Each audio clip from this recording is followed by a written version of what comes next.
Hi there, Carrie, or whoever else might be watching this. I first want to say that I really enjoyed Conscious Loving. When I first saw the book and I looked it up online, it looked outdated and the cover looked like an afterthought, and I really was not expecting to enjoy the book so much. But I really enjoyed it. I really enjoyed it in its simplicity and profundity. I think sometimes the most simple things are the most meaningful or the most impactful, and I really found that with this book. I don't often read a book and really resonate with it, but with this one I really felt that. I think the main takeaway for me in this book is the part they talk about telling the microscopic truth. And I mean, telling the truth has been something I've been taught, by my parents, by schools, by the church, and it's always something I've known. But I think reading the examples in this book, and maybe the time of life that I'm in, it just really spoke to me. I think I saw through the examples, I saw so much value in speaking things as I process them in my body, like the raw data, processing the raw data with someone. And I know that not everyone is able to respond in a way where I can tell all the microscopic truth, but I think I can, with some people, I think I can do that, and it makes me excited to be able to do that, because communication becomes so much more open, so much more easy. And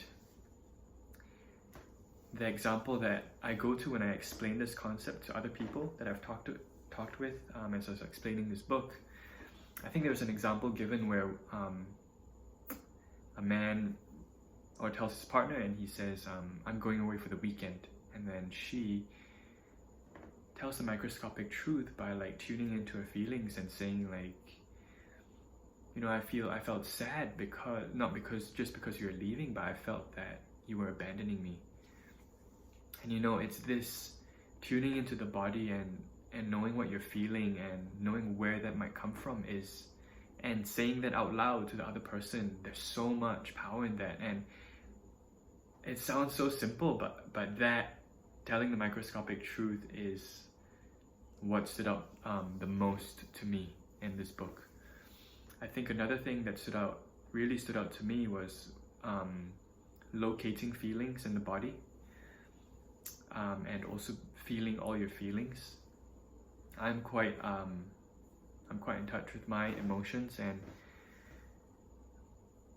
I generally feel a lot. But growing up, I was never taught that it was okay to feel my anger and my sexual feelings. And I think that is something that this book has brought up again for me. It's okay to feel my anger. It's okay to feel these sexual feelings, and these are the feelings that I felt the most shame about for most of my life. So I think reading this book and getting to this part of it's okay to feel all these feelings, again, this is something I know, but maybe timing of life, reading this book really spoke this truth to my heart. And as we're going through this course and I'm doing my biography and reflecting on my past, there has been a lot of anger at my parents. I think mainly my father, and it has been really helpful to know that I can feel my anger, and I've let myself just be angry for a few weeks or months. So that's one way in which it's showed up in my life. And I've also started to locate those feelings in my body, although recently I've stopped doing that a bit, because the feelings tend to show up in the same part of my body. It's always in the middle upper chest area. But yeah, there was also a recent encounter, maybe a month ago, there's an encounter with my dad, and he was saying some things, and I was trying to tell the microscopic truth. I was saying that I can't do what you're asking me to do because I'm struggling in this way. And he kind of, what's the word? He didn't really listen, and he didn't validate. Yeah, he did not validate what I was feeling, and I felt this explosive anger like rising to the surface, and I really had to try and keep myself calm to stop myself from exploding in some way. And so I sat there and I let the anger rise in me, and in my mind I just asked myself, where do you feel it? Where do you feel this anger, and what does it feel like? And I sat with the anger and I breathed into it, and it soon passed. And so this, I think, is the most prominent example of allowing myself to feel my feelings and locating it in my body while reading this book. Okay, so 2 things so far: telling the microscopic truth and feeling my feelings and locating them in my body. I think these have been the biggest 2 things from the book. Let's see. There was another example that really spoke to me. The example, that analogy they gave where a relationship is like a light force, and imagine 2 people standing in the light of a sun. They both cast a shadow, and if you don't deal with the shadow, your shadows will be the ones that interact with each other, while the real people stand by the side and are not the ones interacting. And I just loved that image, that analogy. I think it describes so well what I've seen so much of my life. The relationship between my parents, I don't think it's not great. Well, the relationships of my extended family, a lot of people around me, I feel like this is exactly what's happening. A lot of people haven't dealt with their shadows because they were never taught. They don't know how, and it's just, I see it. I really see it. And that leads me to another thing that I really enjoyed in this book. This book included a lot, Gay and Kathleen, they included a lot of examples.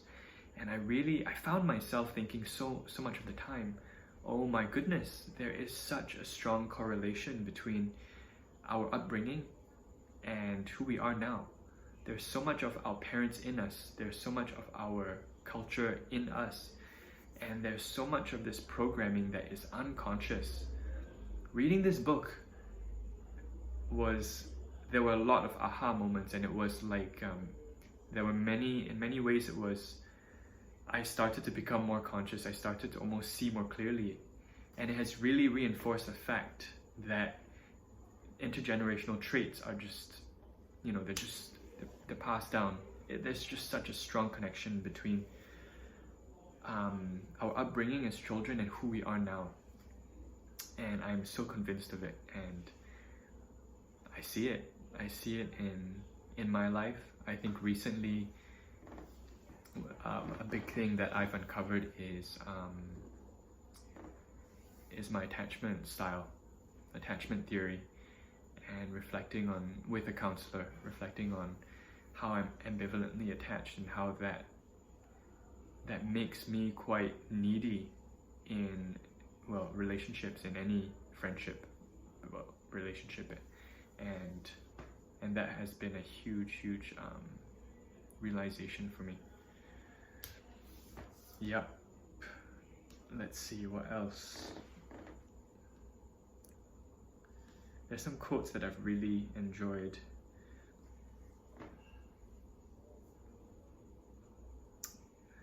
Oh yes, I think something that I found challenging in the book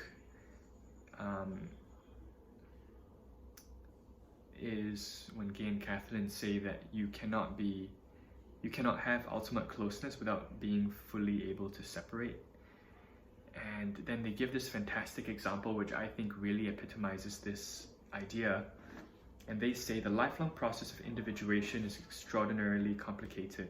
To make it even more so, nature has designed the beginning of our individuation process with a confusing moment. We are cut off from our mothers physically when the umbilical cord is snipped. but then are completely dependent on her for a long period of time. Boundary issues continue to provide challenges throughout life. And this has really stuck with me. And I find it fascinating that yes, that is so true. Like, we were connected, we were physically, perhaps, I don't know, emotionally, spiritually, we were really connected to our mothers when we were in the womb. And then we come out and we're cut off, but we still need the physical touch, we still need to breastfeed, we still need to be taken care of. We're completely dependent, and it's like, it's this constant tension in life, like how much closeness is too close, how much separateness is too much. Like, that is something I really struggle with as someone, you know, ambivalently attached. I really struggle with knowing where to draw the line, and it's so gray to me, and I feel like it's something that will be a lifelong learning process. So this is something I find really challenging, and yeah, I just need to be slow with really wrestling with the tension of being separate and being together.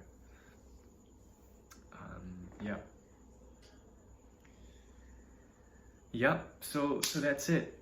I think that, again, to summarize, I think for me the key takeaway is telling the microscopic truth, and then feeling all my feelings and locating them. The sheer number of examples that really reinforced for me that so much of who we are because of our past programming. And the example of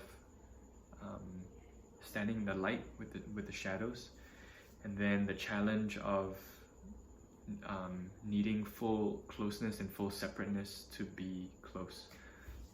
Overall, I will say that this book really painted a beautiful picture of what a relationship could look like between two people, romantic or friendship, and I really felt a hope in my body that I could have this one day. I could have something so beautiful, like a co-committed relationship, and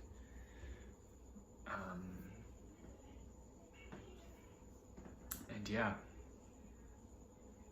I haven't felt much hope in recent years, and so a hope like this, you know, that I can have something so deeply beautiful is a really encouraging thought. Thanks for listening.